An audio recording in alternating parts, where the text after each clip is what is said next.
Yo, yo, yo, yo, yo, yo, yo, yo, yo, yo, yo, yo, yo. What is up, everybody? It's your boy Leroy. Got my guy Zach here with me, and welcome back to another episode of Kicking with the Crew. Hoping everybody's having a great weekend out there, man. Zach, how you doing tonight? I'm good. I'm good, man. Been a long minute. Had to take last week off, but I'm good. Oh, you got to take last week off? Yeah, I had to work last weekend. Like Saturday night is my Sunday, so working third. I had to work last weekend for to get Thanksgiving off. Oh, yeah. I forgot. I remember you saying that. There we go. Well, good. Appreciate everybody who's coming in. Sorry for the late start, fellas. Everybody out there, definitely not used to it. Yeah, not sure where Matt is right now, trying to get a hold of him. But my old ass passed out. So sorry, everybody. Had to take that old man nap. Fell asleep like right before the show started. Didn't even realize how exhausted I was. But it's been a long weekend for me. So sorry, everybody out there. But welcome back in, man. Let me go ahead and jump into some of these scores here last week, and then obviously we'll get to what's coming up for us. The big show tomorrow. And get that discuss the game. So yeah, to start off to kick off the week last week, the Jets lost to the Patriots, giving the Patriots the number one seed, 27-14. Then the Commanders lost to the Dolphins. The Packers beat the Giants. The Houston Texans beat the Titans. Um, the Panthers beat the Falcons 30-27. The Bears beat the Vikings 19-17. The Jaguars blew out the Chargers 35-6. The Bills beat the Buccaneers 44-32. The Steelers beat the Bengals 34-12. The 49ers beat the Cardinals 41-22. The Rams beat the Seahawks 21-19. The Broncos beat the Chiefs 22-19. The Ravens beat the Browns 23-16. The Eagles beat the Lions 16-9. The Cowboys beat the Raiders 33-16. And then Thursday night football kicked off yesterday, and the Texans beat the Bills 23-19, which puts them 2 games out behind us. Jacksonville Jaguars a game just behind us. What up, Dave? Appreciate you coming in. And so there we have it, man. And then we were on a bye week, got to rest up and got some guys back getting healthy and everything. And we are going to face the Kansas City Chiefs in Kansas City. Huge game, huge implications, and pretty much the Chiefs' season will be on the line. Facts. I don't think it's the biggest game for the Colts as it is Kansas City, in my opinion. Like, I know it's an AFC opponent, and it's important. All AFC games are important just because, playoff implications. Mm-hmm. But I definitely feel like all the pressure is on Kansas City and absolutely no pressure is on Indy.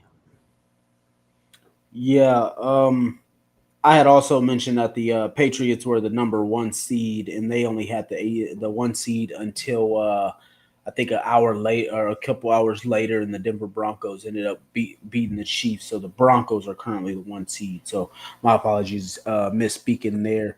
But yeah, so all we got to do is win tomorrow, and then we would be back. We would be taking back the number one seed. Um, but as for me, man, I personally think it's the biggest game of the year just because this is another game that everybody's doubting, counting us out of, and saying that we're not going to win. So I think it's the biggest game of the year. I wouldn't say it's the most important. I'll leave that for another week just because of little headline names that I put down there. But I do think it's the biggest of the year because I just think that there's a lot on the line. So for obviously for Chiefs reasons, they have to win this game. Otherwise, they'll be 5-6. Deeper down the what is it, third in their division is where they would sit if that happened. And then they would also be behind the Chargers and the Broncos, being in that third place. They would also basically be out of the playoffs, and then they would have to win 6 straight to close the season. As for us, we are what is it? 2 games over the Jaguars, sitting at 8-2, while they are 6-4, and then 2 games over the Houston Texans, who are 6-5. So they've actually made a turn for themselves. So they're right on the Jags' heels, and then just leaving us 2 games ahead of them. So I think as far as games wise, we don't want to drop any personally to give any chances back to our division. And then obviously with the playoff implications. And I think a lot of teams shouldn't want to see Houston in the first place just because that defense. That might be the best defense in the NFL, bro. Like what I witnessed on Thursday night was that their offense can't score worth shit. Like Davis Mills is terrible. That offensive line is terrible in Houston. But that defense, dare I say, might be the best defense in the NFL. Hey, like I said, I've said it many times on this podcast. I said it from the start of the season. I said player for player, I don't think there is a defense in the league that is better than Houston Texans. So, I think anybody that they were to face in the playoffs would definitely have to come and have everything ready for them because that defense is going to give them as many chances they possibly need. And most of their losses haven't even been that bad. So that's the crazy part, man. So definitely don't want to give them any more chances. So that's why I say it's the biggest game of the year. I think it's just, if we could potentially beat Kansas City, we knock the monster out. Everybody's scared of Kansas City. Everybody say you don't want to see them in the playoffs, yada, yada, yada, whatever the case may be. But I just think it would be huge for us to put them out of the playoffs. I would love that. For Patrick Mahomes to still be winless versus the Colts would be a beautiful thing. Beautiful thing. Yeah, most definitely. What up, Tress? Appreciate you coming in. What up, Dave? He says a big game to keep the division buffer. So basically, keep that. It can put a 3-game lead back on the division.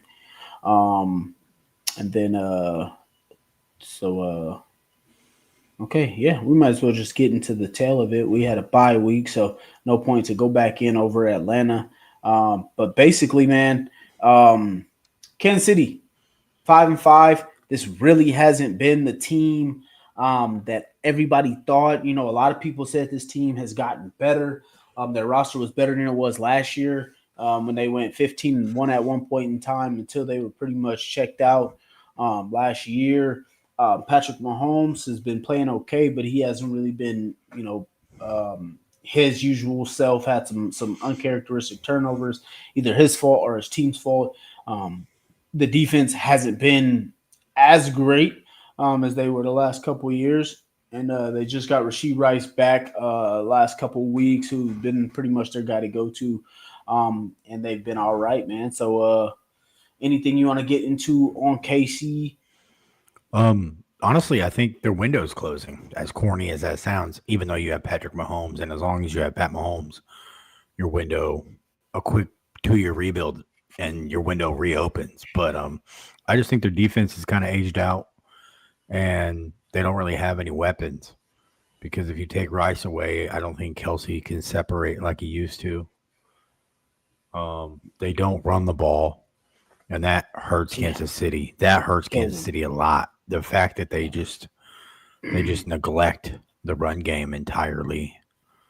But Kansas City's a sneaky team. This is a game that I don't want the Colts to take for granted because this is the type of game you're already going into a crazy environment. Arrowhead is, in my opinion, at least the past 7 years or however long Mahomes has been that dude, has been one of, if not the best home field advantage regular season and playoff time. So can't take that for granted. I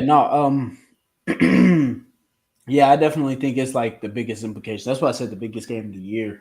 But to your point, I think them not being able to run the ball is really killing them. Like I said back at the trade deadline, I think they should have gave up that 3rd round pick for Breece Hall. I think it really could have helped a lot of their issues. And then to your point, I wouldn't necessarily say they don't have any, like big time game changers or anything like that. But I think they have a good roster. I don't think they have an elite roster anymore. Like you don't look at one side of the ball, like you look at back to the 2018, 2019, 2020 years, they were elite on offense. Yeah. And you look at the 2021, 2023, 2024, they were elite on defense.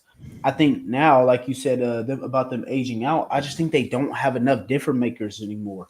Travis Kelce isn't the same that he used to be. Chris Jones isn't the same that he used to be. Trent McDuffie, I think he's really good, but it's like it's not enough if you don't have other elite players around you making elite plays all the time. And then you got guys like Leo Chenal, George Karlaftis, some of their defensive ends, Adafe Owe, I believe that's their defensive end if I got that right. Yeah. But they're just not elite game changers at this point, or at least right now they're not playing like it. And obviously, Chris Jones is just aging as it is, and so when you don't have those guys that are making the changes on offense or defense or offense, it's really something that's been a huge change for him. And Xavier Worthy is a good player, but he hasn't turned into Tyreek Hill like they thought he could. And then obviously you got Hollywood Brown over there. And like you said, Rasheed Rice, who's just coming back, and I never thought he was like a game breaker anyway. Just thought he was a really good receiver. So it's like you give Mahomes all those weapons, and you would think that they could do their thing, but then at the same time, their offensive line isn't playing good. So if you don't have it in the trenches, you also don't have elite difference makers everywhere. That's what the Kansas City Chiefs have come down to. And then also, I mean, there's been a lot of one score games that they won last year that they're Yeah. not winning this year, which is a huge problem because it's like if you got too many one score games, the ball can bounce anyway, and you see how it goes 2 years in a row. So my question is do you think NFL teams have figured out Kansas City? Do you think that because Kansas City has refuses to run the ball so much, and you know you're going to get 70 different ways to throw the rock and one pretty pass or one cool trick play, you know, because that's Andy Reid's type of thing, that teams are like, all right, we're just going to make them dink and dunk down the field. And because Kelsey can't do it no more, at least not laterally, maybe vertically still, but at least not laterally, you know, good luck. Yeah, I feel like that's part of the issue. Like teams are playing Kansas City, and if you are as athletic and or have better talent than them, you're going to have a chance to beat Kansas City more so this year than in years past. yeah. I don't know if I would necessarily say that it's that people are stopping it. I think it's more so like a lot of it, like Andy Reid was talking about it on where I can't remember, it was a radio show or whatever. But a lot of their runs are turning into passes, and when you have to have RPO being your primary, function of how you're calling things, a lot of the times of how you're dictating your run or pass, we kind of seen that last year with Anthony Richardson, where a lot of RPO, and it's like they're going to key in on that. And obviously, it made it a huge difference for us when your quarterback can also be majorly effective in that running game. But when you have to run it so much, and then your offensive line isn't churning out those blocks, they're good in short yardage, but outside of that, they're not very good. And so if you don't have an effective run game, it's like, what are people going to back off for? Your play action game isn't working the way it should. Nobody's going to fall for your run game. And so it kind of puts everything back on the shoulders of Patrick Mahomes. And again, he doesn't have the Tyreek Hill to take a slant 80 or can throw it deep. He doesn't have the Travis Kelce that was turning 10-yard comebacks into 20-yard gains and stuff like that on a regular basis, that is. I mean, he could still do it. Travis Kelce is Travis Kelce. So it's not like he's completely fallen off, but it's just not the same as it's been the past, 6 years, that was 6 to 8 years that we've been seeing from this Kansas City team. So I just think that I don't think that NFL teams have caught up. I just think Kansas City has come back down to earth. That's all I think it is. I like, and like you said, I think you said their window had closed, and I don't think it's closed. I just think it needs a reset. I think it's time to start rebuilding, redrafting, to start that roster over, start getting some players that you need that are top tier. So the fact that they're even, I think they're like a top 12 pick right now would be kind of crazy for them because they haven't drafted that high in forever. So I don't. Okay, yeah. So I don't think it's dead. I just think it's time for them to start resetting and kind of redoing how they're going to look, whether they're going to try and go back to being elite offensively, elite defensively, however they want to do that. But they definitely need to get back to having a side of the ball that's elite, and probably want to do that with offense just because you have Patrick Mahomes. Because I just don't think that, like, the way that defenses are playing and taking away the deep ball, you don't really want to just say, yeah, we can get weapons and put them around them, because we've seen him in 2 Super Bowls where if your offensive line gets hurt or you don't have the weapons, he's getting slaughtered. So Yeah. clearly don't got enough help there. But I think it's time for them to kind of redo how they're thinking and try. I agree. Retool it. Take 2 years as like 2-year gap years. Build free agency, restructure contracts, build through draft, and then reopen that window. I mean, when you have as I say, the most premium quarterback of the 2020s, you can afford to do that. So good on them.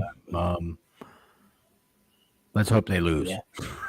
Yeah, no doubt. And that was the biggest thing for me last week when we were discussing. I think what was it?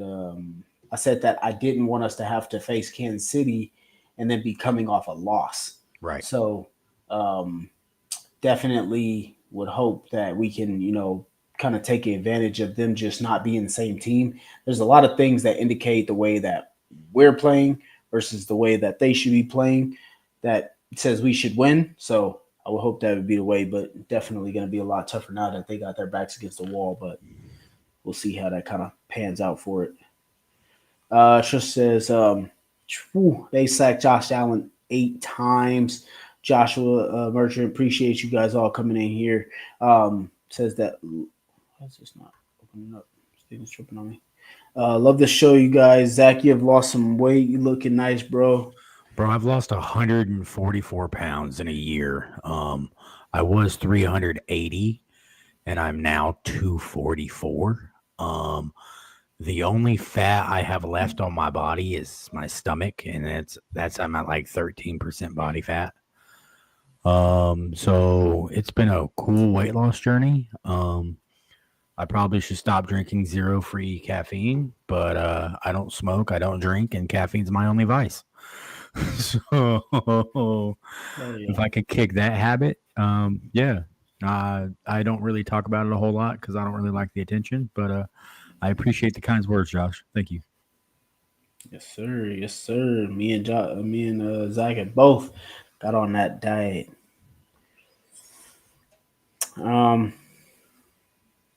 Tyrell Hubbard says, Colts always beat Patrick Mahomes. Appreciate you coming in. I do believe that's a new commenter.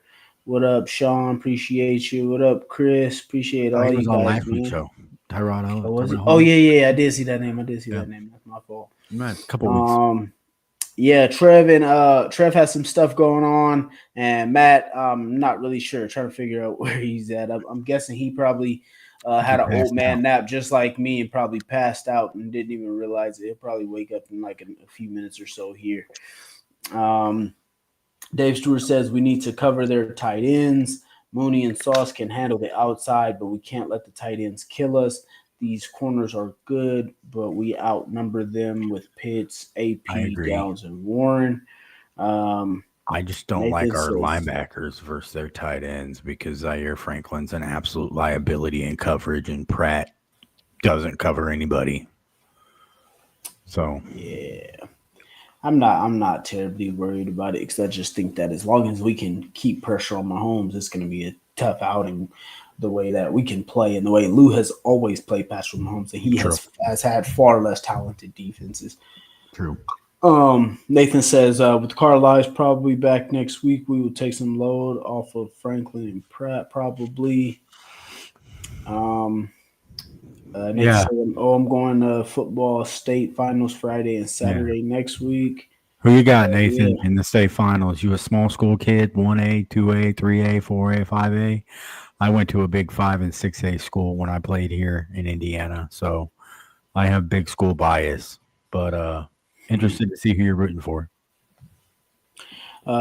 Timothy Joe Beasley, appreciate you coming in. I believe that's a new name. Colts, he says Colts win 27-24. Chester says they will say that KC ain't never lost 3 in a row. Ain't never beat us in the regular season. So it's definitely going both ways as far as the narrative that people can put out there. Nathan says 35-21. He says Andreen 2A Powerhouse and 2A Powerhouse and Maryville, a 5A. Well, Maryville this is the first time they've gone to state in 50 plus years. Um, just because they're not parochial, go Maryville, and then Adrian. Aren't they in Fort Wayne? You're probably up near the Fort Wayne area. They're a parochial school, but they turn out a lot of Division I talent. Notre Dame had a linebacker, that Bowen kid, that Drewskin Bowen. I don't know his name. He was like the number one linebacker in the nation that committed to Notre Dame. He was a stud, man. So Adrian, they're consistently dogs, So if you get to a state final, I never went to a state final. I played in a ton of regionals and semi-states, always one game short. I always lost this past weekend and never got to spend Thanksgiving in Indy, but hey, it's an accomplishment to get this far. So hats off to those kids and go win state. Oh yeah. Good luck to you guys out there. But yeah, let's go ahead and jump into that conversation that you guys were talking about, man. I just think that obviously their tight ends can play, and I think any of them can play. So I don't think it's more so about individual matchups with this team. I don't think it'll be something that we want to get into kind of like a man to man type battle. Even though they don't have game records or anything like that, but I think the problem is you don't want to play man to man and then just let Patrick Mahomes start running for first downs and be running all over the field. So I think it'll still be up to Lou Anarumo. And like I said, I think he has controlled him the best of pretty much anybody in the league in any type of matchups and stuff that they've had, at least as far as him with the Bengals going against Kansas City. And they had better defenses there. So I think on the inside, I think we still have Kenny Moore availability to be able to lock up some of those guys on the inside. And then I think Pratt or whoever, Nick Cross, any of these guys are going to be, coming down and moving around on the inside of the boxes and stuff like that. I think that'll be key for us. And I think it's also just key to not get lost in their man-to-man game. A lot of the stuff that Casey likes to do, put people in motion, run some of those jet sweeps, stuff like that they like to do. I think it'll be key as far as those to make sure we're catching those when we're in zone and not getting stuck playing man-to-man with those and getting lost with some of the stuff that they like to do behind the line of scrimmage. I think that's another big thing for us is to win up front. It's great that we're getting Tyquan Lewis back for this game. I think that'll be really good for us. And then we got Latu, obviously. I think we got to put Patrick Mahomes in hell all day. I've probably tweeted it out like 3 times this week. I really want to see us hold Patrick Mahomes to about 150 yards passing. Like the way we should be able to take away his receivers, and then like you guys said, it's just tight ends at that point.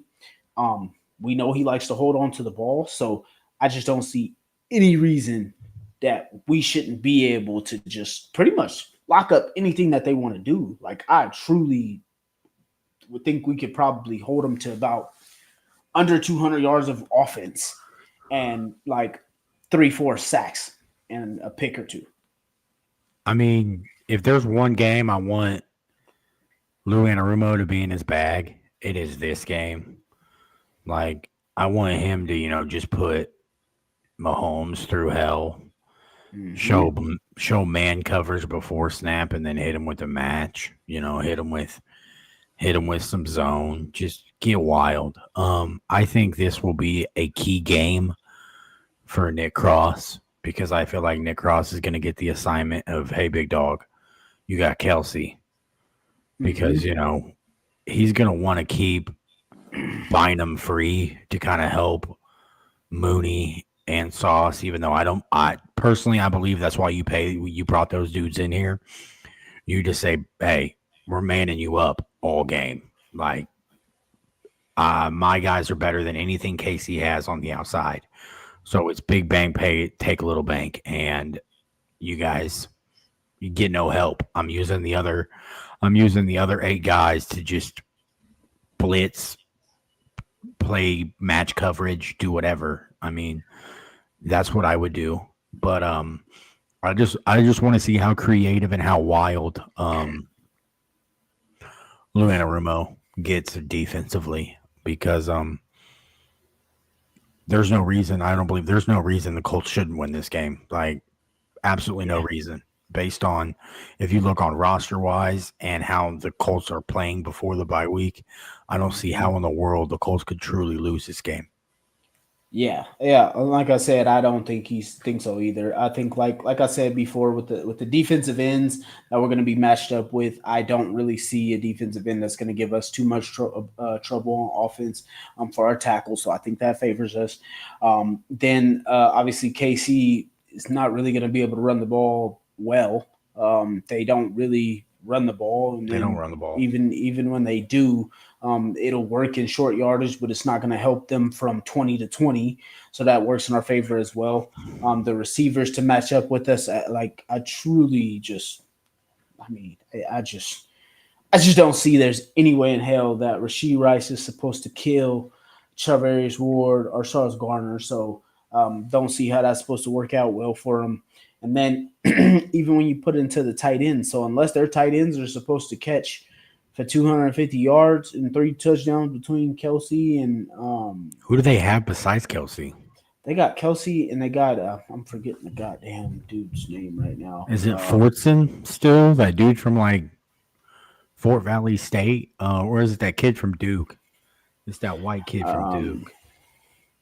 I can't remember the dude's name right now. I don't know why I'm blanking. Jody Forson, I think that's one of the guys. But I just don't see that there's a way that they're supposed to be able to stop us. Now, obviously, if we have a terrible game on offense, it's Noah Gray. I don't know why I was. Yeah, the white kid from Duke. Yeah, Noah Gray and then Robert Tunyon. And so I just don't really see that they're supposed to be able to hang with us in that regard. And then Isaiah Pacheco is out, and Xavier Worthy and their left guard is questionable. So I just don't really see, and they got Rashard Smith. Rashard Smith's a solid player, but I just don't think that there's ways that they should be able to match up with us in ways that can really stop us, or really keep up with us, let alone stopping them. And I think their defense is still good. Obviously, you can't just discount Spagnuolo and those guys, but I just think that the way that this matchup looks, like I think there should be another Colts. Do your thing, don't turn over the ball, play efficient, and don't think there's a way that they should be able to stop us. Completely agree. Nathan said, "Yeah, you talking about his boy Drake Bowen? That dude's a monster. He's going to be a nice draft pick either this year or next year. Like, I don't go up north to Chicagoland area where Maryville's at, but because I don't believe this is my Southern Indiana bias. I don't believe the north half of the state plays good football. But when you play up north in northern Indiana and your name gets brought up down here in the southern half of the state, you're a player, and he's been that kid's as good as advertised. For sure. Richardson Rhodes 4701 says Tommy time. Talking about Adetomiwa Adebawore. I definitely think this should be a huge game for him on that interior pressure. Absolutely. Tim says, I think if the Colts don't turn the ball over, they win all day. It's been a recipe for us all year.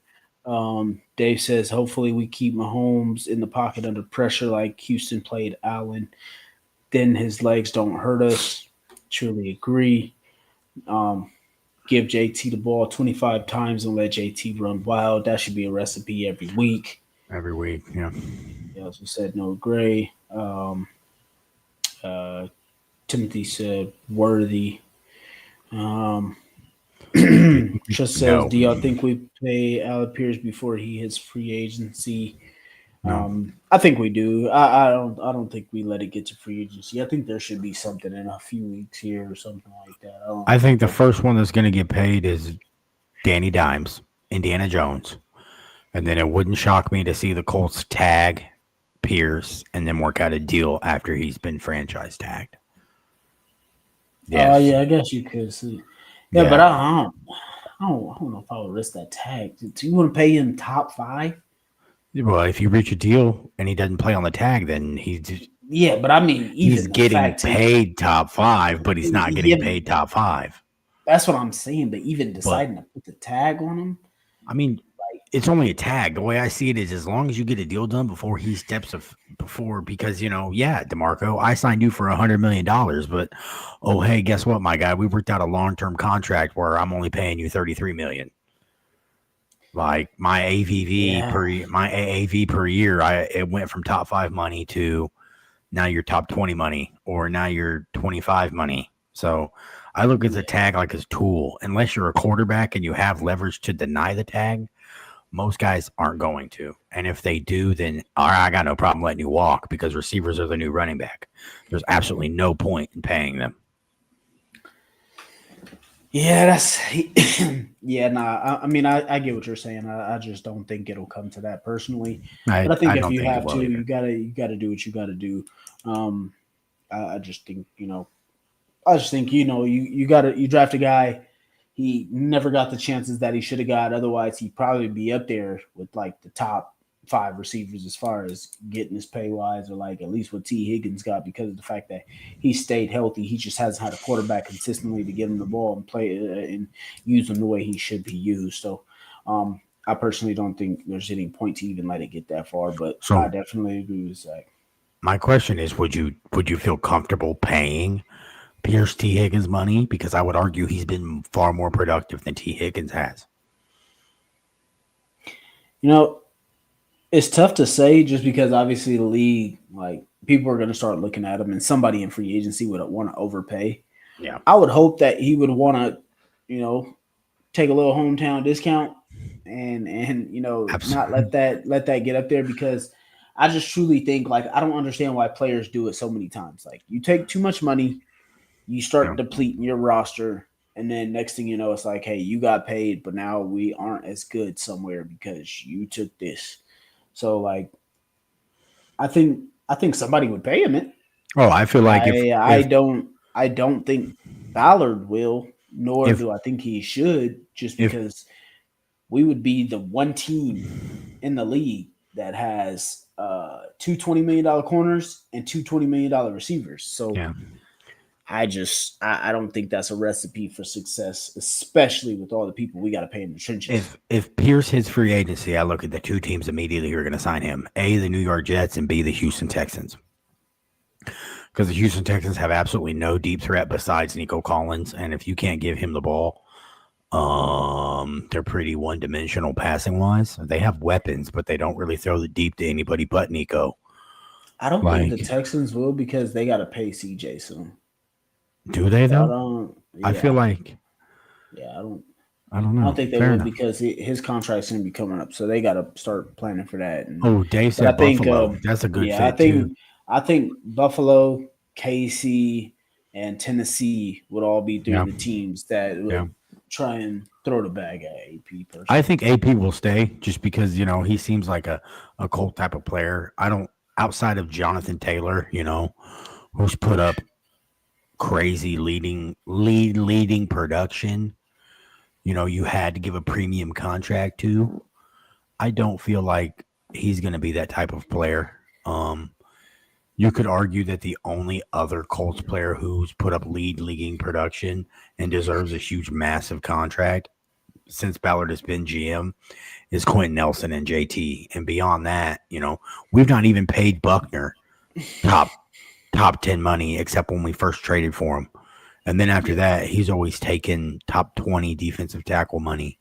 And usually he's usually like 18th or 19th on the list. So I kind of feel like that'll be more of the same with the Colts. And that's my thing with Pierce. That's why I'm like, I would hope that he would think like, I don't need to go try and bake the bank. Just give me what I'm worth and let's go run it back, would be my thought, or what I think that he would think. So, I mean, you never truly know until it's that time for a guy to get paid. But then again, I'm also the person that always said I'd love to see players get paid. So if he decided to walk and go get his biggest bag, I would hope it'd be worth it for him. So to me, if you pay Pierce, you let Downs walk. And in today's NFL, I believe it's harder to find a guy like Downs than it is a guy like Pierce. And while Pierce has improved his route running, and while Pierce has always been reliable and is a guy who's 50-50, I feel like there's way more 6'3", 6'2" receivers than there are dudes who can get open in the slot. I, That's I just don't that's know. that's just my opinion. I I would much disagree with that just because of the fact that Tyler Warren has already taken up a lot of stuff that Downs would be doing. so then So I just you, think that like I do get what you're saying. Like it's very true to find that elite type of slot receiver that can get open all the time. Like there was plenty of plays as Tressy was talking about the game against the Falcons where Downs was open a couple times on crossers and we just haven't hit him. yeah. And I think that like it's tough to find that player versus a deep threat. The problem is with our pieces in our offense and the way we're using Tyler Warren right now, it's almost like where's Downs at, you know? And so this is the why I specifically put this game right here that we're about to play, which the Kansas City Chiefs play a lot of man to man. This is Tyler Warren and Downs type of game. Yeah. So I definitely get what you're saying. I just think that in our offense, the way that we're playing and using Pittman, Pierce, and Warren, Downs kind of becomes the odd man out. And this is me, I went from not paying Alec Pierce to I'm on paying the Alec Pierce bandwagon. So like to me, like I feel like you're right. Pierce long term, I believe is more valuable to the Colts' success than a dude like Downs. I feel like if you let Downs walk in free agency, he's essentially already been replaced with a guy like Warren. Yeah. And then you can afford to go out and get a project like A.D. Mitchell was, who you don't have to spend a premium pick on, who you can use and develop and still have solid depth with Gold and Doolin until he's ready, if that makes sense. Yeah. Yeah. I agree there. I would hate to see Downs go, but that's just kind of the way I see it, the way that we've been using offense and stuff like that. I don't really feel like there's been a single game that we've game planned for Josh Downs. Really don't. Chet says, I just hope it's not a cardiac Colt game like the game in Berlin. I don't think it will be. I think the game in Berlin just came down to, going overseas. We just made a big trade. We had injuries. The offensive line has been getting their butts kicked by some great defensive lines. I think we just kind of wore ragged there. I think it was kind of like a lot of people were saying, did the Colts peak because we started having turnovers and stuff like that. I just think that we were just on such a roll for 8 straight weeks that it was bound to come to an end at some point. And that's why I do like where we had our bye at. That way now, things slow down a little bit. We can get back on track, get back to some fundamentals and fix things. So I just kind of think, like I said, those last 2 weeks versus Pittsburgh and Atlanta, I think those defensive ends gave us bad matchups. And then also the defenses gave us bad matchups. So I just think that we'll get back to what we normally do here coming back up. Yeah, definitely agree. Pittsburgh was, I believe, even a worse game than Atlanta. The reason why I contribute Atlanta being so bad is I think Indiana to Germany is like a 15-hour flight. I've never flown before because I don't like travel. But I can't imagine if you fly that far at one time, your body adjusts very well. Yeah. And being so that they flew over there Thursday, had to practice Friday, didn't really do anything Saturday, and then played a game Sunday. Like, I don't know if you're necessarily giving yourself enough time to truly adjust and get ready for all of that. So, like, I contribute, like you said, that travel week and those Europe games those suck. I mean, I understand I understand the NFL wants to expand the game, but at the same time, like, bro, do preseason games. Like, I feel like regular season games, players probably don't want it. Like, unless there's an incentive in a contract. I think they're all for growing the game, but you kind of just don't really think about actually being over there and playing. If I'm a player, I put it in my contract that if I have to play an overseas game, I want like an extra $1 million, something ridiculous. So like NFL PA or the NFL, whatever gets popular, that they stop doing it. Like one game, because I feel there's been like 6 straight weeks of football at 9:30 in the morning. Do we have a 9:30 football game tomorrow? I think no. The overseas games are done with. We did have. I want to say it was like 6 straight weeks, a week off, then 2 more weeks. We had the one in Germany, and then we just had that last one That In they're playing. That Spain. was it. Yeah, Yeah. that was the last one. Yeah. Yeah, no. So I was saying it from the jump all year. I don't like the overseas games just because they're so tricky. Just like Zach said, with all the travel in a different country, different time zone, all this stuff changes for you. Routine is like we're creatures of habit, especially for pro football players or any kind of pro athlete. I was worried about the game just looking ugly because if you go look at any of the teams that had to play overseas, it was like this team did not look like who they've looked like all season. So I was already worried about it from the start of the season. I just wanted to make it through that game, come out with a win. So I wouldn't necessarily say it's a true worry for me. I just didn't want it to linger and we end up taking a loss. So I'm glad we were able to pull it out. Same here. Same here. Yeah. So that's all I think about the overseas game. Uh, Nathan also said that boy Miles from Knox is a stud running back. Feel bad he lost last night. I mean, they didn't play nobody, but what the kid did, regardless, as a team of not playing anybody, the teams he did play, he took care of business. To break a record that is, held by an NFL Hall of Famer in Derrick Henry, the national rushing record, to break that record, that's no joke. I mean, absolutely not. So hats off to that kid. I think he received an offer from Ball State. That's his biggest offer, but either way, what he accomplished is no joke. Just as soon as they played any real talent, I'm not surprised that they lost. But hats off to Miles because that's hard. I don't know if that record will be broken for a very long time, especially in the state of Indiana. His rushing record won't get touched, in my opinion. Not unless there's another team that just says we're running the ball every play, essentially what Knox did. Yeah. Timothy says if the Colts don't pay Alex sooner, he'll get expensive later on. We need him. Most definitely. I agree. Just says, do y'all think Lou Anarumo will stay here? He's already getting offers. I absolutely hate this, man. I hate the fact that somebody said it. It was can't remember the page, but somebody was like trying to say that Lou Anarumo should go to the New York Giants, and I thought that was crazy to me. I'm just like, no, why would he want to go up there, be in dysfunctional New York? But he did coach there for a while. He's got some relations. I'm hoping we can at least keep him for another year, personally. I do too. I think just from what I've seen two, the Giants being one, and then possibly Miami being the other one, because those are the two organizations he coached at. He's been a hell of a grab.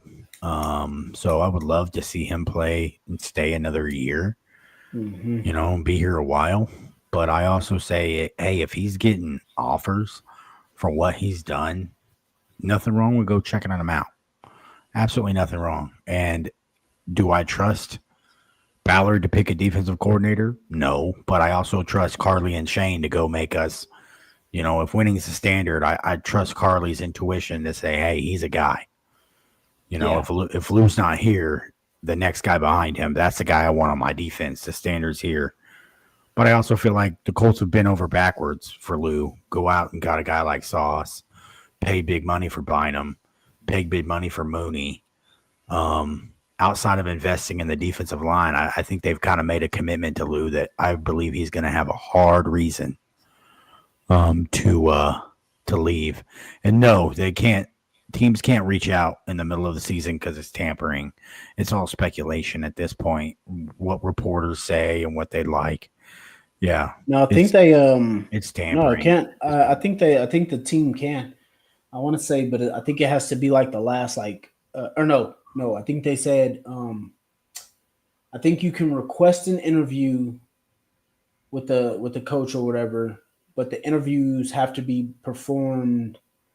I think it's after week 18 or something like that, or I think it's like during the bye week in the playoffs before the Super Bowl or something. I believe it. Yeah. Yeah, I think they put stipulations on it, so I forgot exactly what it is. I'd have to check. He brought some of his players. The only player, Teresa, that I think Lou brought here or had was Xavier Howard. Xavier Howard. And then when he retired, we had that linebacker who we cut, and he went to Tennessee. And then they signed Bocce, yeah. And then they signed Pratt. So Pratt's the only guy that he's had previous working experience with because Mike Hilton's hurt. Is he even still on the Colts? Is Mike Hilton still a Colt? Is. He is. He's on IR. I believe he could get activated next week, I believe. Fair enough. So we could even get more players back. I mean, yeah, when he plays, he's a solid backup to Kenny. I mean, he's a situational pass rusher from the slot, so I'm not mad at that. That's what he does best. So, more power to him. We'll see. Hopefully we can keep him. Dave says, unfortunately, agents write guys who would work with teams for reasonable contracts. Yeah. I wouldn't say recommend it. It's kind of getting your own money. It's like, would you stay for a team for, 3 year, $40 million, or are you going to go try and go with another team that'll pay you for 3 years, $60 million? It's like, I can't be mad at a guy for going to try and get every penny that he can. So I think it depends on the situation. Yeah, exactly. I think it goes both ways. It's like some people said that Daniel Jones can kind of dictate what he's going to do as far as Colts money wise. I think that would be absolutely retarded for Daniel Jones to try and sit there and armbar the Colts to get a big contract when it's like you need a lot of talent around you. So don't sit there and hamstring the franchise. I think there's some situations where you just got to know. That's one deal I'm surprised the Colts didn't get done during the bye week. I fully expected us to have this whole week and there'd be like breaking news. The Colts get a deal done with Daniel Jones, 3 years, $100 million total, $52.5 million AVE or whatever it is. And then it's really only $33 million with incentives. Like the same contract Baker Mayfield got with the Bucs. I fully expected that contract for Daniel Jones. Yeah, I was kind of surprised too, but I also, again, I think that like the Colts wanting to see more is totally fair. So yeah. I wouldn't say I was totally surprised by it. Timothy says, I hope they keep most of the team together. Me as well. Jacob's chiming back in on the game overseas and says, yeah, but both teams have to do it. It's not like the Colts only had to go and play a German team, or the Colts had to play a German team. Yeah, no doubt at all. And I think it's definitely works for both ways. But like I said, I just think that anytime they go overseas, one team always looks completely the opposite of what they normally do. And the crazy part is both Atlanta and the Colts both look like they came ready to play. So I don't think there was anything from it. Penix tore his ACL versus the Colts, man. No, not versus the Colts. I thought he tore it versus the Panthers. Versus the Panthers this past week. Yeah. We got to that one. We got to that one as well. All right, man. So let's go ahead and jump into it offensively for the Colts, man. Like we said, we talked about the turnovers. Some of the issues that we had, and some of the offensive line issues not playing as well. But we get to go on the bye week, get to get everybody well rested and stuff like that. I think that we haven't been as efficient there, but we still put up, I believe it was like 245 yards or so, or 240 something yards on that Atlanta Falcons defense, which was the number one pass defense in the league. I think they were averaging giving up like 170 yards per game or something like that through the air. Jonathan Taylor did his thing, going for 270 total. What are you looking forward to seeing from this Colts offense versus the Chiefs defense tomorrow? More solid run or more solid pass protection from our tackles. Last 2 weeks, the offensive line been a little leaky. Like Braden Smith's been a liability, and Gonsalves is being slow out of his stance. So, shoring up that right side, and then not necessarily the Colts offense, but Shane is a play caller. Like usually after a bye week, Shane gets either A, pretty creative, or B, opens the playbook up more and shows more of the offense, does something different. So I would like to see more of that. Shore up the offensive line, and then if you're going to be a run-first team, lean on it. Tell JT, hey, bro, meat and taters. This is where you earn your contract. We are closing out. Your season starts now. So we're giving you 25, 35 touches a game. It's downhill. It's counters. It's It's inside zone. It's we're committing to running and getting JT the ball. And if you do that, then I think the Colts will easily get in the playoffs at 12-5, 13-4, that type of stuff. Easily. Yeah, no doubt. I'm completely with you.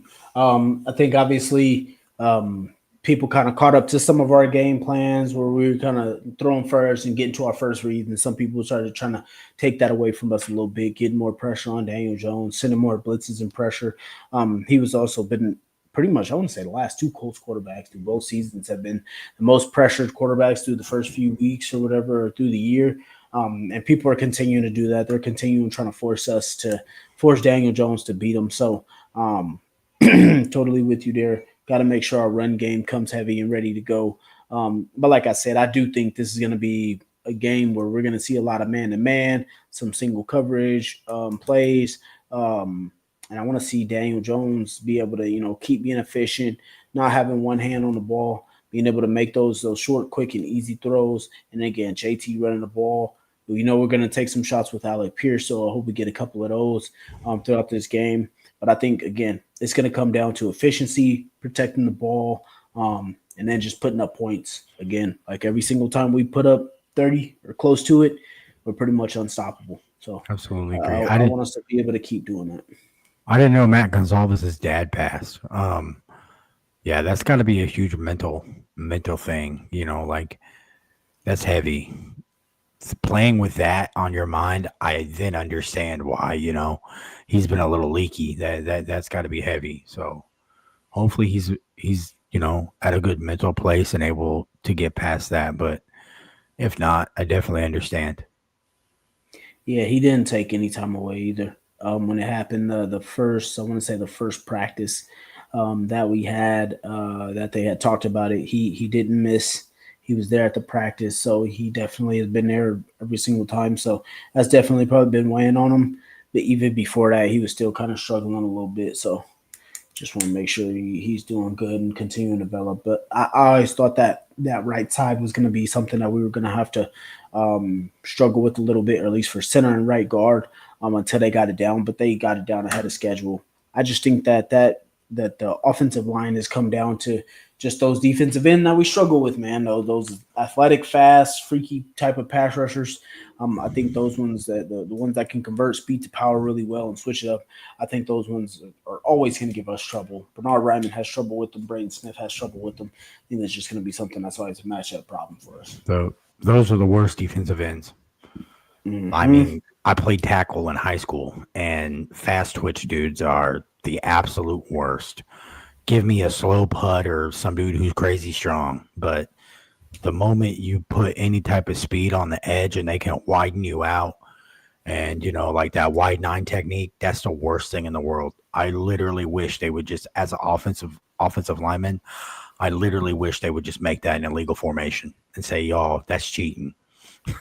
Yeah, so and that's exactly those ones that we have had trouble with. Like I thought, when we went against TJ Watt and Alex Highsmith, and then we go up against the first round picks that the Atlanta Falcons had. I just think those were a few matchups. I mean, the Falcons have actually had 18 sacks through the last 3 weeks. So the Colts, the Patriots, and the Panthers.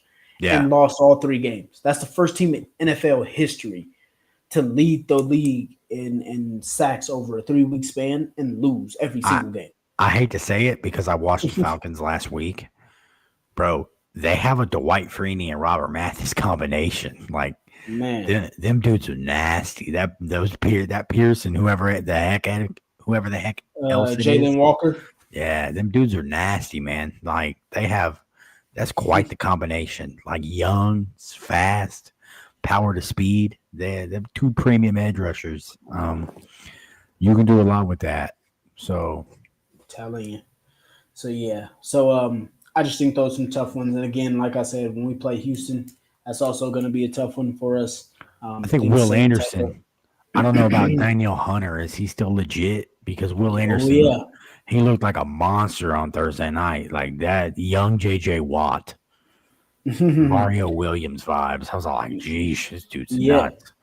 Anderson didn't get he didn't get going until I want to say like midway through the third, Yeah. but he got going too. I think they're going to be a problem regardless. So, and then they also got those guys that can cover on the back end, man zone, they can play it all. So, again, I think that's just going to be something that's going to be a matchup problem for us. And I think like every team has a weakness. The thing is about it is the NFL is matchups, week to week league. Luckily, you don't have to play a team that's a bad matchup for you 17 times out of 19. So that's it's not a problem that you have to worry about. It's kind of just like I said it before, like so many people were surprised that the Houston Texans were able to do what they did to Josh Allen. And I'm surprised that so many people found it shocking. Like you can't play superhuman or Superman football versus the Houston Texans for one. And then for last year, they made Josh Allen have his worst game of his career last year versus the Houston Texans, and he still went on to win MVP. So people overreact to one game, one bad game, whatever it is, and whatnot, and they do this all the time. But I was not surprised at all. And again, Houston's going to be a problem for a lot of people. So I didn't realize how good Houston was until I actually watched them for the first time. That defense is for real. And that defense is legit. And see, Dave Stewart, I didn't know both Anderson and Hunter had 10 sacks. Anderson looked like he had like 15 in one game. Yeah, that dude's get off his nuts. So they're the only duo in the league to have 8+ sacks. Yeah, each. I'm not surprised. Sean says, I heard that Lou didn't want to be a head coach and he wanted to be in Indy before we hired him. I didn't hear anything about this. I know he was surprised when he got let go from Cincinnati, but yeah, I'm not totally sure on that one. I never heard that. I thought he's always wanted to be a head coach, so not sure on that one. Chester says football was boring last week. I watched film and learned Warren started out as a quarterback. Not that we should play him, but just a little info. Yeah, they talk about that all the time when they talk about how Warren could play snaps at running back, quarterback, lineman, tight end, receiver, everywhere else. Chester says that Davis Mills looked better than C.J. Stroud. That's been a big thing that people have been talking about. Houston's fans absolutely hate it. But I truly think that I don't think in either of their quarterbacks have looked good this season. But the way their offensive line has been playing, it'd be tough for any quarterback to truly be playing behind it. I did think for CJ, him learning a new offense, it was definitely something that was tough for him to kind of figure out and everything like that. So it looks like he, might be able to, figure something out. So we'll see. But I think that if their offense keep playing the way it has the last few weeks, I think they're still going to look the same. I just think that their defense can just take advantage of some teams. I'm going to troll Houston fans here. Ohio State quarterbacks never work out. They never have. Are we surprised? I think defensive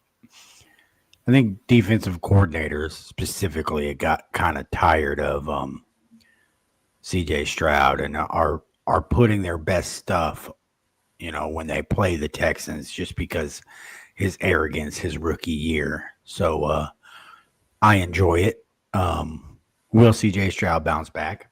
Absolutely. But right now, I enjoy watching the struggle as a Colts fan. So I will continue to enjoy watching the struggle. I hope he recovers from his concussion. So when the Colts play Houston, there's no excuse if Houston loses. Yeah. I'm not going to get to that one just yet, just because I want to see where the implications are. But I do like where it's heading. So we'll see how it goes, man. We'll see how it goes. But again, like Zach said, I was truly for it. Texans fans was pissed off to start the season. Most of them checked out. We had a lot of them leave our group chat. They was mad that they were losing. They thought their season was over by week 3. A lot of them. So I'm all for it, man. And again, a lot of people want to try and talk about it or whatever, or talk about how other teams can catch up, whatever, this and that. And I personally don't care. As long as the coaches keep winning, I'm not worried about it. But I do like to see some some downfalls of some other teams a little bit. Oh, I love it. It's almost been the perfect year. I'm pissed because Houston's winning games. Tennessee's losing. That's awesome. I just need Houston to lose more games. Like, that's awesome. And Jacksonville is mediocrity. Like, it's purgatory. You just go 7-9, 9-7. You have this decent quarterback who you call generational, but somehow is mediocre. I mean, they're captain mid. So, like, this is what I expect from Jacksonville. Yeah, it's almost been the perfect year.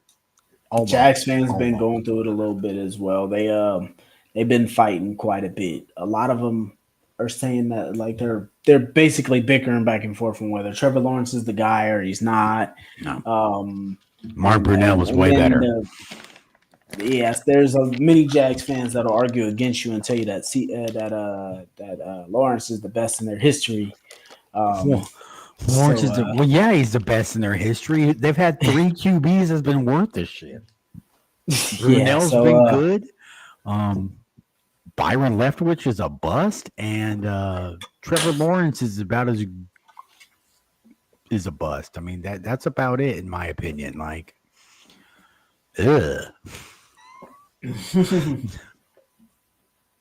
yeah, so they definitely been going through it quite a bit. So we'll kind of see how that goes. But again, as long as we keep winning and take care of our business, I'm not really too worried about too much. A lot of people like to try and count it because they want to see us down. They want to see the Colts lose. They want to see Daniel Jones lose. They don't think we're for real. So it is what it is. We'll see. I agree. We said Art Schistler. Our number 1 pick from Ohio State. Yeah. Back in the day. Art Schlichter. That's back in the day. Like, that's like what?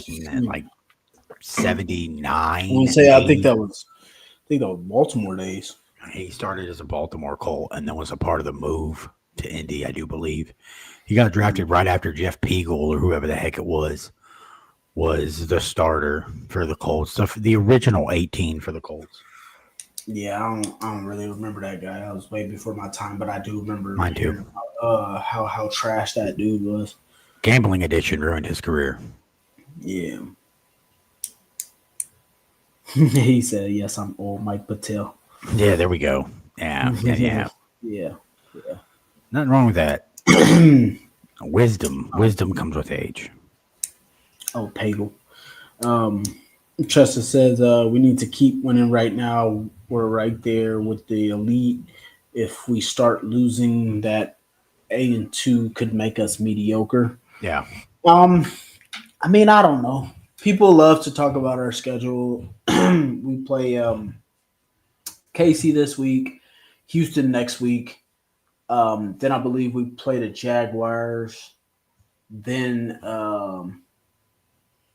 that Monday night game. I think it's 49ers, Seattle, Jacksonville, and then Houston. I think if I got that right, something like that.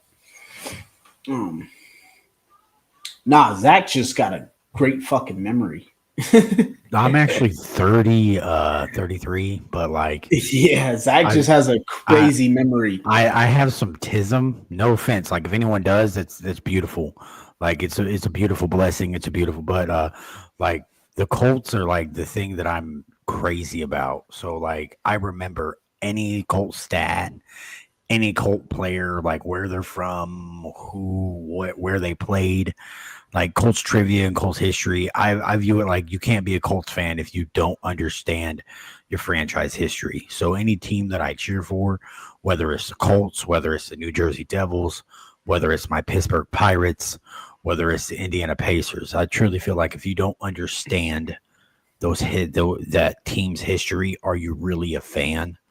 So a lot of that is I just spend useless hours of my day and free time when I'm not helping the wife or at work or kicking it with my kid.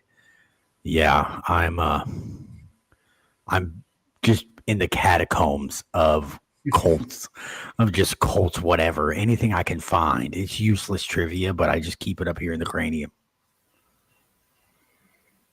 Yep. And Zach his memory is crazy. Mine's just crap. That's why I can't remember nothing. But like Zach said, everything for me, Colts. Like I'll look through their history.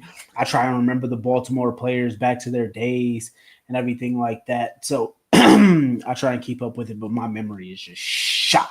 I'll be like, I can't remember nothing, but all locked in with the Colts. Dave was saying Mina Kimes was all over the Colts having a great roster, being much better than KC. And yeah, that's kind of like the narrative with most of like ESPN or talk shows. As soon as somebody has a bad year or a player doesn't have a great showing, all of a sudden their roster stinks. Then the next year they add a player or two and they do really good, and then all of a sudden their roster is really great.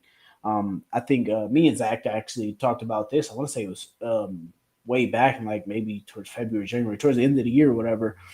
And there's literally a couple pieces that change the roster from good to great. And there's only really differences between rosters by those top tier players that you have on the roster. So, on most of the rosters, if you look at them between everybody between player 12 through 53 are going to be very similar in the NFL. And then you just have a few difference makers. Now, there are some scenarios where you do actually have some terrible rosters that need a lot of turnover just because of contracts or players leave and however it works out. But a lot of the times there's very few players. But right now, the Colts, I just call it their top 10 players are just you got to have all rosters are similar, but what makes it a roster elite versus elite being you win the Super Bowl, you're in the Super Bowl in the playoff rosters. You got to have 5 elite players like on a roster that are difference makers. And if your roster has 5 elite players, whether it's offense, defense, special teams, like good dudes that are legit dudes, then I believe you'll go far. It doesn't have to necessarily be quarterback, but that sure does help. So if you say quarterback's elite, then you got four other dudes, regardless of position. Those are your difference makers. And if your roster has 5 guys, then in my opinion, you're a Super Bowl contender. Yep, absolutely. Completely agree. Timothy is saying here, I feel the only weakness the Colts have going forward is linebacker position. What do you think they do to shore up that position to make us complete? You want to go, Zach? Yeah, because I have hard feelings about this just because like I don't necessarily know if linebacker is the weakest position. Currently on the roster it is, absolutely. But going forward, I would say is it linebacker or is it defensive line depth? Because to me, I kind of feel like you're seeing the writing on the wall with Buckner. Dude's hurt again, and we really don't have anybody behind him who we all feel like, hey, this guy can play. You know, Grove is getting older, but we really don't have anybody who, if Grove gets hurt, or we don't really have one guy who we can just sub in and feel like we really don't lose much. Outside of Latu, we don't really have anybody on defense who gets any type of pressure. D-line. So I look at it like, yeah, right now you got Zaire and Pratt, and they're both stopgaps, but Carlisle's can't stay healthy. And beyond that, I don't know who in the hell is in the linebacker room. So short term, yes, linebacker. Absolutely. I agree 100%, Timothy. Long term, it's defensive line. And that's where I want the Colts to spend all their draft capital this year is in that front 7. Like, I need 4 defensive tackles and spend linebacker money in free agency or draft linebackers and convert them to edge pieces and then go spend big bucks on tubbies up front to stop the run and get pass rush from your 3 tech. But that's where I'm at with it. To me, the bigger need and the bigger issue is depth because sadly, defensive line, I believe, is the single most important position on the defense. It all starts there. Yeah. As for me, man, I don't know if I would really call it shoring up the linebacker spot or anything like that. I just think it's tough, man. Like, there's no team in the NFL that has a perfect roster. So that's where I really want to start. Like, I hate this debate or argument just for the fact that so many people will sit there and keep pointing out, oh, we got this weakness, this weakness, this weakness. And it's like, it's truly like, where is the weakness and what will it cost you? And I think as for us, I don't think linebacker being a weakness is going to cost us anything. Like I truly don't. Like I just think that I think it's something that, we get Carlisle back. He's a better coverage backer than Zaire and Pratt. So I think it definitely will help us to get him back, especially in some of those coverage situations. But as far as our position, like Zach said, I don't think we really have a weakness on this defense right now. If we look at the Atlanta game, Zaire Franklin took that game over for us to be able to close that game out in the fourth quarter and overtime. So I think as long as they're tackling, they're continue to tackle, and they're not missing tackles, I think that's where it's good for us. Now, if you're talking about in the offseason, that's a little different story. Now, then I think you do try and do some things to shore it up. But I wouldn't necessarily say we go out and try and buy a linebacker. There is somebody that I do want, though. I can bring that up. But I think that luckily Ballard is really great at drafting linebackers. So that's something that I expect him to lock in with and be able to fix that position for us next year. Either throughout the draft or in free agency. Hopefully, it's, obviously with cap and stuff like that, I don't think we'll go out and make some huge signing. But a guy that I would love to see us get would be Drake Thomas out of Seattle. I think he's been really good, but obviously he might be looking towards a big contract, so we'll kind of see how that goes. But that's a player that I do want. And then, like Zach said, with the defensive line, I do got to disagree with you, though, Zach. I do think that we found Tommy. I think he's a player that can come in and play for some of those Buckner snaps and kind of showing that he could kind of be that guy. Now, obviously, Buckner being a top 5 defensive tackle in the league, you're not really replacing that. But right. I think as far as him pressure-wise, he's been great for us. He's gotten much better in the run game. Now, that other position that you were talking about, backing up Grover, we still need to make sure we lock in that one. We activated big Tim Smith that we drafted this past week or against Atlanta. Didn't really see too much from him. I'd have to go look it up to see. When we do draft episodes, that's where I've poured after the Sauce trade. That's kind of where I poured my attention into. So when we go into the meat and potatoes and the run block or the run stuffers and stuff like that, I'll reveal my list of guys that I have. But yeah, I mean, I don't know if I just want, and I know it's so hard. So I truly feel like, I don't really worry about backers, like you said, because Ballard is so great at finding them, like not worried about backer whatsoever. Yeah. But defensive line for me, just because I know how impactful the great 3 technique is. That's why I put it as the single most important position on the Colts defense and how they want to do things. And sure, having 2 all-pro corners and arguably I would say top 2 best free safety in the league in Bynum. That only helps a young D-line, but I would much rather have guys that you can sit and groom and just hit the weight room and play sparingly until they're ready to truly, essentially use as a redshirt year and then throw them in there year 2 and say, all right, kid, show me what you got. Because JTT has been an absolute bust. He's been terrible. Well, he's actually gotten better. I've had to make apology to Adrian, one of our Colts fans, because I was saying that he was trash, he was garbage. I mean, he is. He's had 2 good plays all season. No, he's been better. He's been better. He's gotten some pressures. He had the I wouldn't call it the game-winning pressure, but one of those closing pressures on Michael Penix Jr. that forced him to throw the ball away against Atlanta. So the more he's played, the better he's looked. So I can't say I'm too mad at him before because I was on his ass like flies on shit. Right. I kid you not. Like I was so pissed. Now obviously he still ain't Will Johnson who wanted. Who was there. But I think that I can't say he's ass anymore just because of the fact that if he can continue to get some snaps, which I said, which I also said to Adrian, I said I'm not going to give him too much credit because Taekwon Lewis is coming back this week. Right. So what will happen to JTT now? Is he going to go back to being inactive? Is he still going to get some playing time? But obviously, you know how me and you are when it comes to first and second round draft picks. I mean, if you ain't playing, I mean, how are we not going to call you ass? Like, so, Right.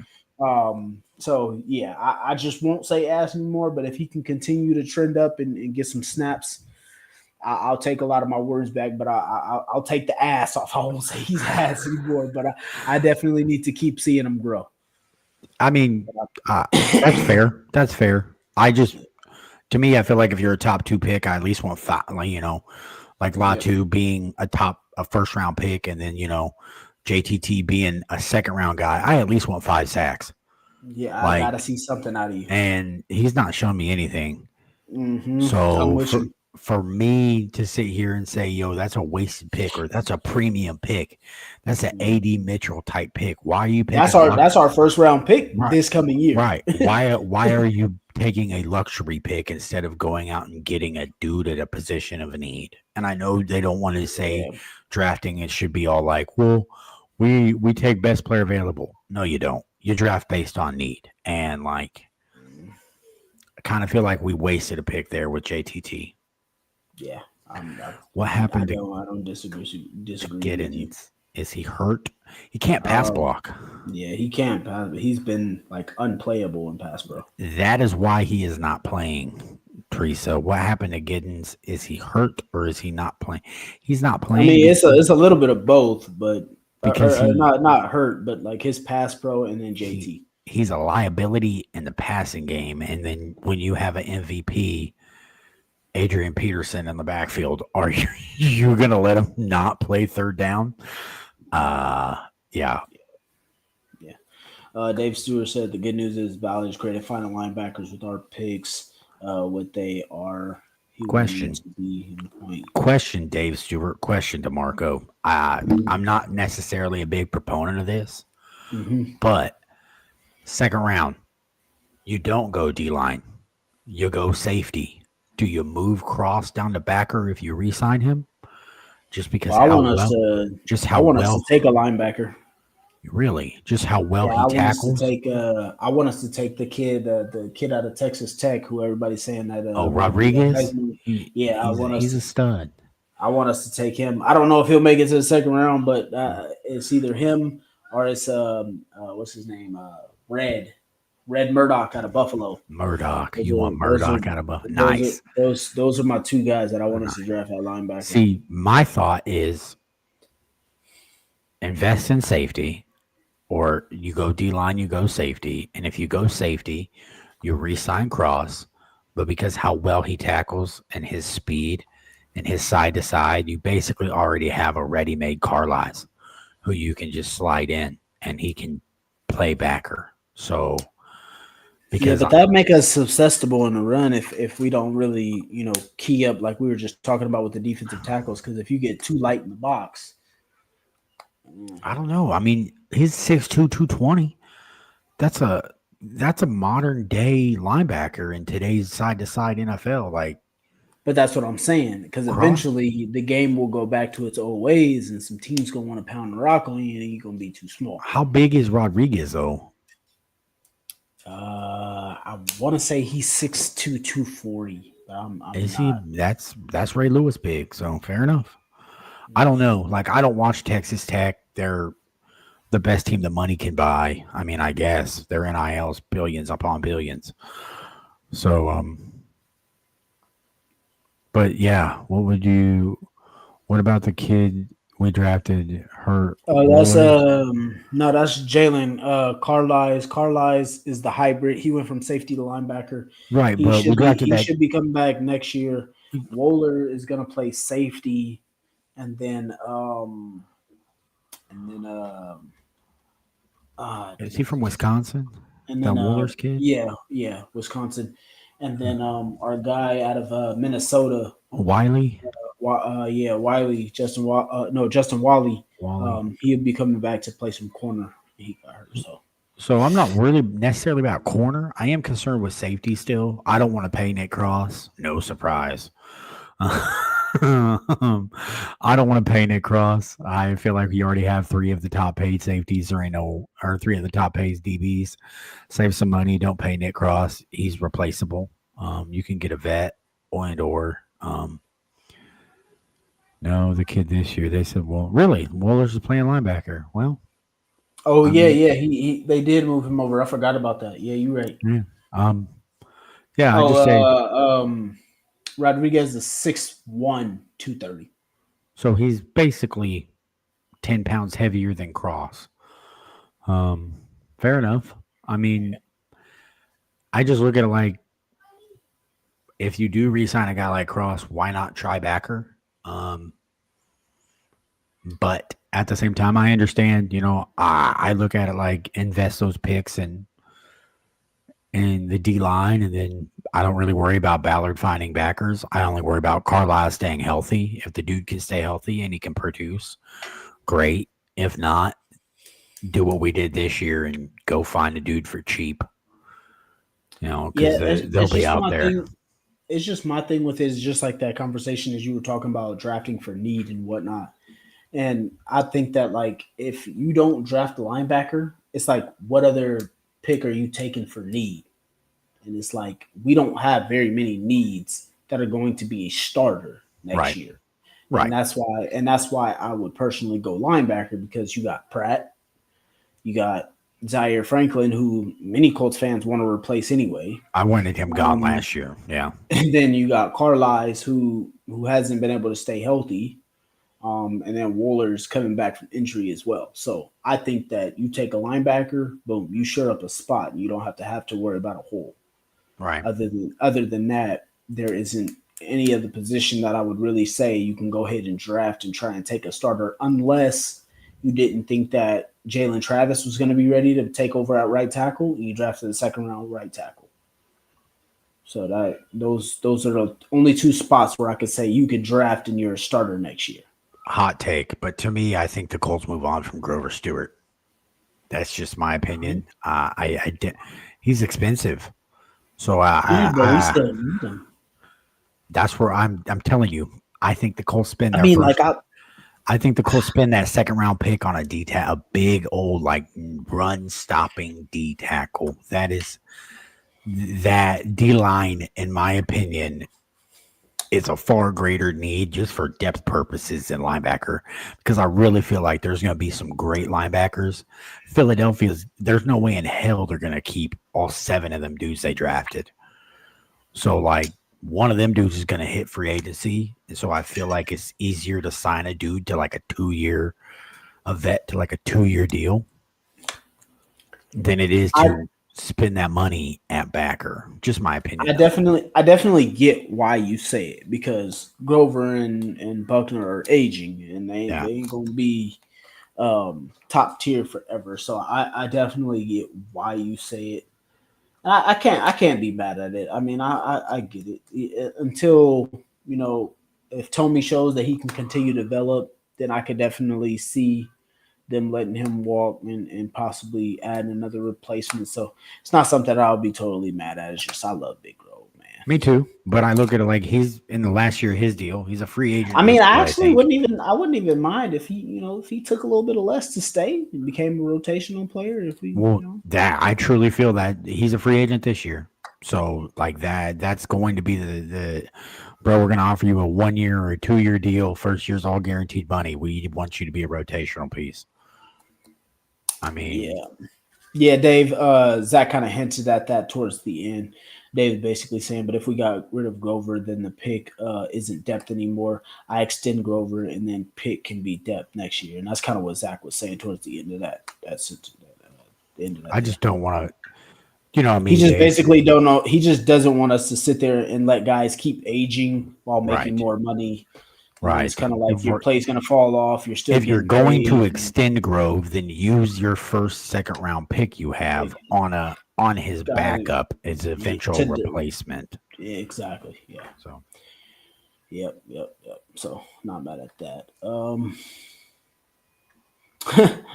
Chester says Juju is out, so he definitely dodged a bullet. Yeah, there was a lot of people that were talking about him. I thought it was kind of crazy. I was like, because it was the game that he was playing versus. So who the I want to hell say did it the was. I wasn't. I wasn't. I want to say it was against Buffalo. Maybe it was somebody else, but somebody was saying that he was playing really well. And then I was like, yeah. I mean, he does play pretty good sometimes when he's on the field, but then he's hurt like 2 plays later. So, and is he right still after making that, TikToks? uh, no, he got hurt like right after uh, a play that he made or something that happened. He got a foot injury or something, Juju and I did? think I think he might have to have surgery, but I'm not totally sure. Oh dang. Fair enough. Yeah, so um, uh, I think I forgot what something I was gonna say, but forgot what I was saying. But those are the positions that I was thinking of. I don't know how much of a linebacker would be a whole, but like I said, I think that's something that I would want to go into and draft. But again, we got a lot of guys to pay, plans to make. The good thing is we don't have Right. to necessarily worry about paying a first round draft pick, so that'll kind of bring that money that we can spend down. So we'll kind of see how that goes. Right. Um, We gotta keep less cap for draft and more cap for free agents and roster re-signing stuff. So in a way it kind of balances out. I also look for a lot of Colts to kind of restructure their deals this year. Like I know Sauce is gonna get paid, he's gonna hit his extension, but I look for that to get redone. Maybe not next year, but the year after. Um Teresa with Do I Trust Bagley? Our kicker Bagley. Well, hopefully it's only a 1 year deal type situation because personally, no. Um, Schrader is the guy. Hopefully he can come back and be as good as he was before the injury. But no, Bagley is a weak link. I was kind of pissed because he missed the easy one in Germany, but he was the best supposedly out on the market, not named Justin Tucker, which the Colts won't touch him with a 1,000-foot pole. So it is the holiday season, and he is the Grinch. So no way in hell the Colts would touch him. That's just my thoughts. What are your thoughts on the backup quarterback situation? Do you think the Colts do something with that going forward? Because that's going to be a hot topic, DeMarco, just because of the guy who we have back there, and it is his 5th-year option. Do you think the Colts trade him? Do you think they release him? How do you think they handle 5? yeah, I want to jump in on that Badgley question a little bit. I think I'm fine with Badgley. I think we talked about this last week. Obviously, he missed a couple kicks and whatnot, the extra point and then another kick that he missed, but he made the ones that matter. So that's all that matters to Facts. me. He won't be here next year, so that's something I'm not too worried about. Hopefully, Spencer Schrader comes back good to go, healthy, and everything like that. So I think we'll be good getting him back. Hopefully, no rust or anything holding there. So I trust him for as long as we need him to, as long as he keeps making the kicks that matter. That's all I really care about. To your question about Anthony Richardson, though, I I wish we had him right now, just because if something happened with Daniel Jones, I really don't want to go to Riley Leonard. I hate the Facts. people that thinks that like, oh yeah, we could just put Riley Leonard in, he'll be better than Anthony. No, I no, hate no, people that no. say that dumb shit. Like our season will be over if Daniel Jones got hurt. At least with Anthony Richardson, we know he can play good with the game on the line. He can kind of do some things in the fourth quarter. Obviously, accuracy is the issue, but we can't act like Anthony Richardson can't play at all. Like dude, that's just ridiculous. So to the people that say that, it's absolute nonsense.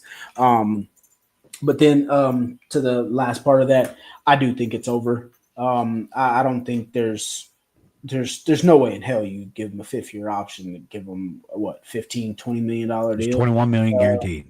yeah, $21 million to be a backup. Yeah. Because I mean, Daniel Jones ain't going nowhere, and if Daniel Jones leaves, we're basically throwing everything down the dumps. So I think we'll trade him as soon as the season is over. I think we'll trade him whenever that is. I think we trade him for like a shit, Like a 5th-round pick.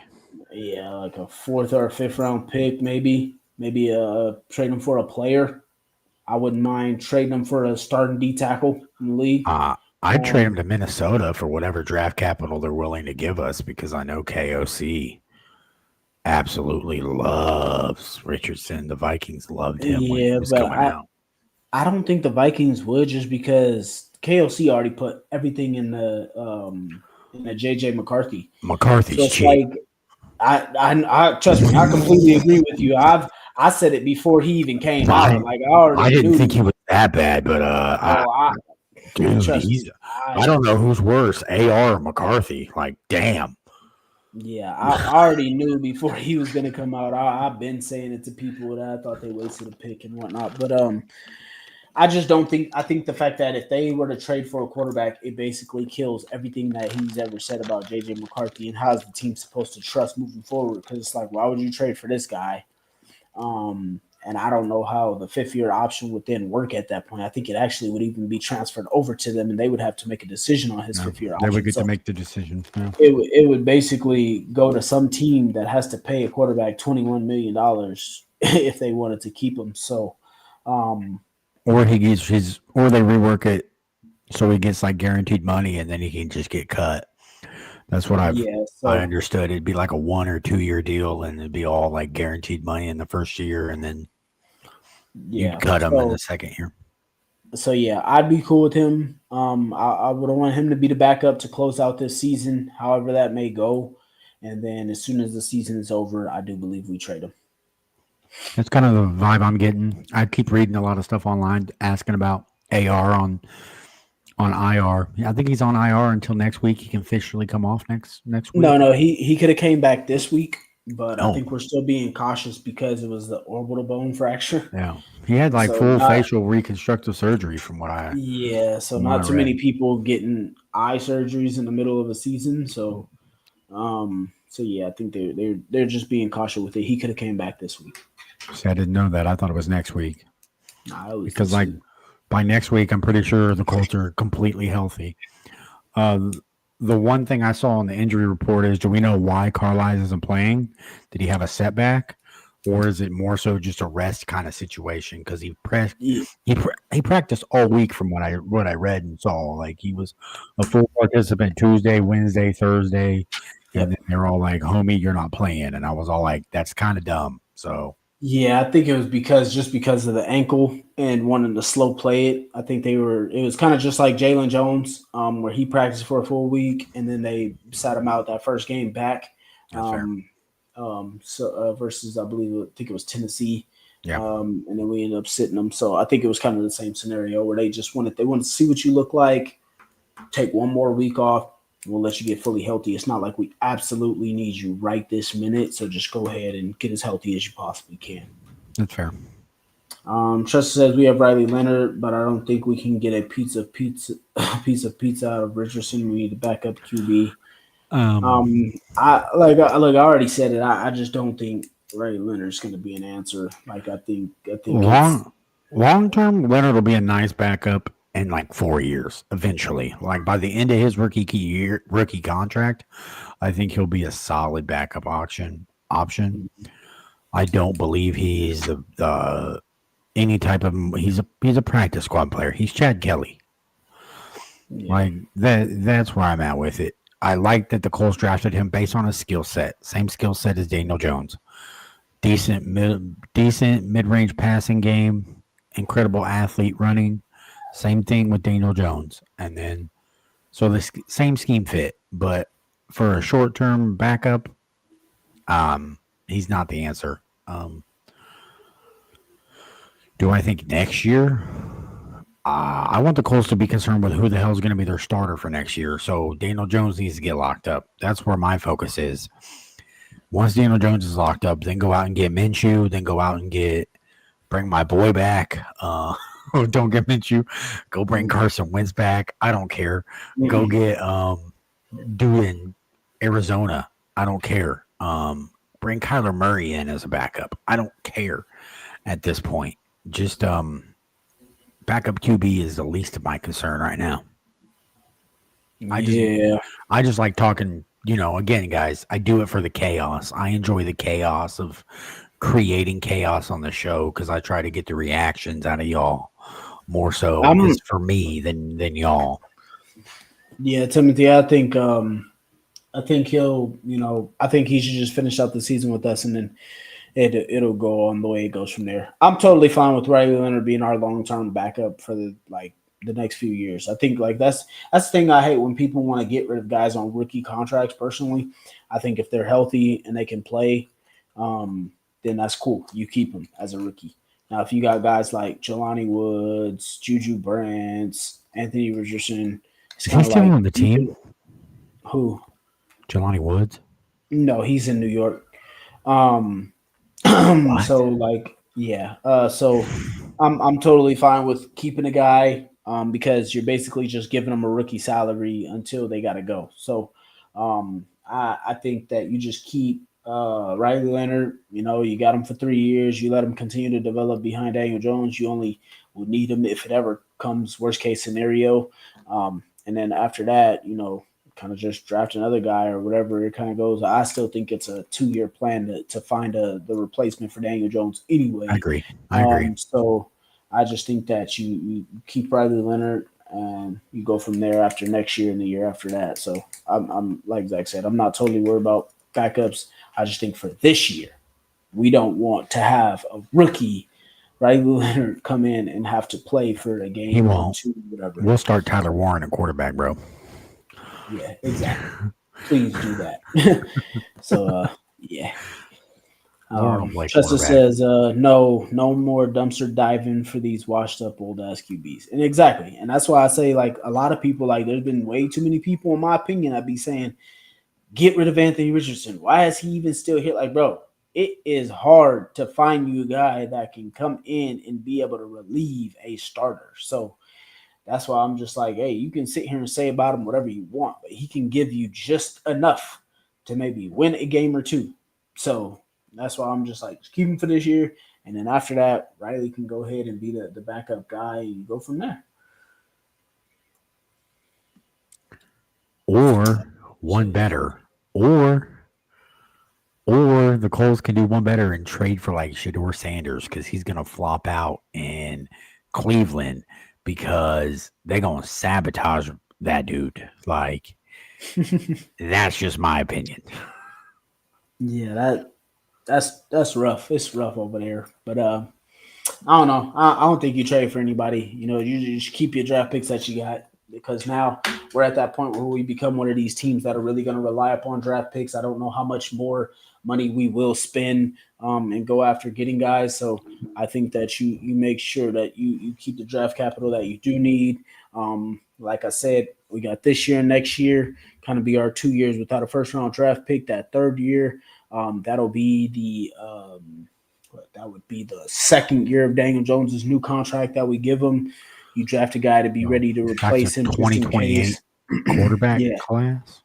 Yep. So you draft a guy at that point that would then be ready to replace Daniel Jones, or you can put him on the Green Bay Packers QB plan where they got 2 or 3 years to sit behind a starter, and then you go from there. So go get Sellers. That's Lenore Sellers in 2028.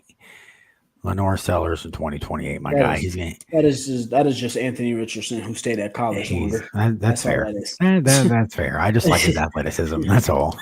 Yeah, that's just Anthony Richardson. He's gonna go to Miami and learn how to be a quarterback after they get rid of Carson back. Yeah. So go get your boy DJ Lagway from Florida. If he don't transfer. He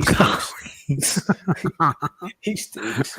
I'm gonna have to look at the 2028 quarterback class and see if there's anybody worth some beans. And DJ just got hurt. Damn. I think he got hurt. Yeah, Mateer's out there. Hey. And Mateer's nice, but he got that broken hand and he ain't looked the same. So true. He's Baker Mayfield 2.0. Oh no, wait, no, he didn't get hurt. I thought that was Trammell that was in. Yeah, man. Let's go ahead and get into these final predictions, man. KC, Indy. Oh, you want mine? I got Indy. Sir. 42. Kansas City. 17. Holy shit.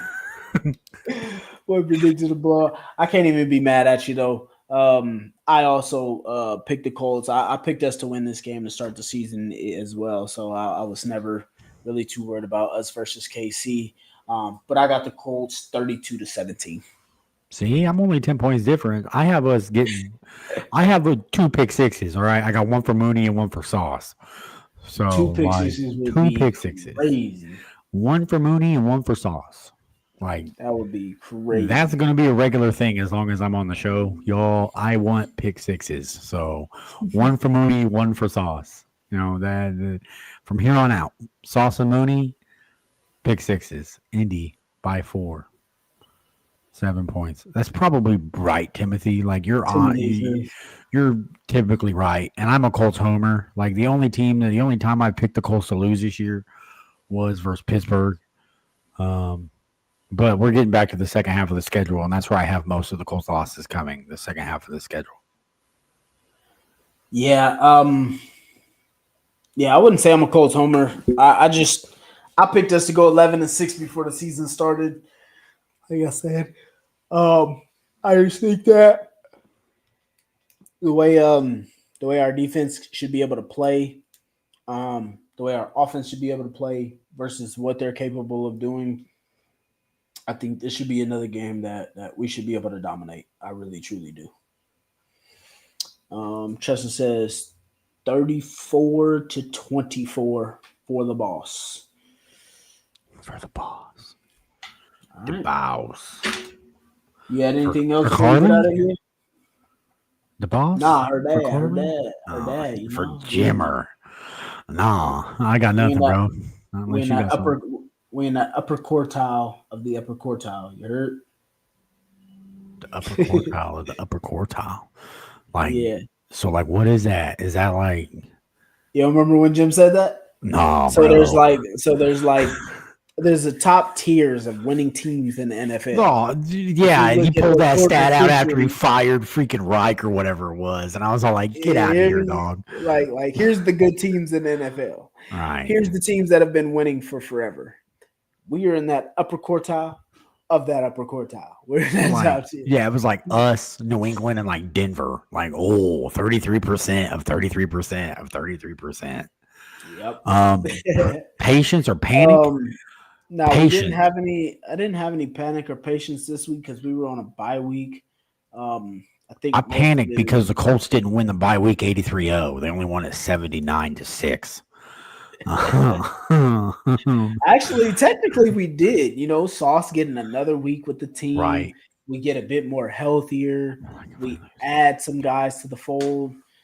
So yeah. So that's why I didn't have no panic or patience. You feel like if we lose, it could be. See, my thought is, Timothy, I don't really care if the Colts lose. As long as we win the division games, that's the only damn thing I'm concerned with. We win the division, we're in the playoffs. I don't give a rat's butt about the overall if the Colts are the 1 seed, 2 seed, because I believe this team is good enough to go on the road and kick anybody's ass. Like that's just my opinion. Just beat Kansas or beat Houston twice, Jacksonville twice, sweep the division, go home. Like that. That's where I'm at. Won't happen, but I just want to win every game. I personally don't care, and I think that as long as we play our game, I don't think anybody can beat us. And no, Tris, I'm not panicking for the kicker. I think we'll be fine. Facts. I think more often than not, we'll be fine. Yeah, no panic. We shall see. We'll pick up some new stuff after tomorrow. We'll see how the game goes, and definitely will likely have some panic or patience after tomorrow, unless it's absolutely our way the whole time. But we shall see. If y'all have questions that you want us to use for panic or patience, I don't typically do this. So, like, don't send me creepy messages. Please, let's keep it Colts related.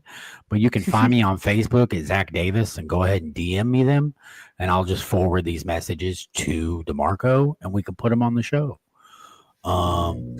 If not, don't worry about it. I don't really care. It doesn't hurt my feelings one way or another. Happy Thanksgiving and go Colts.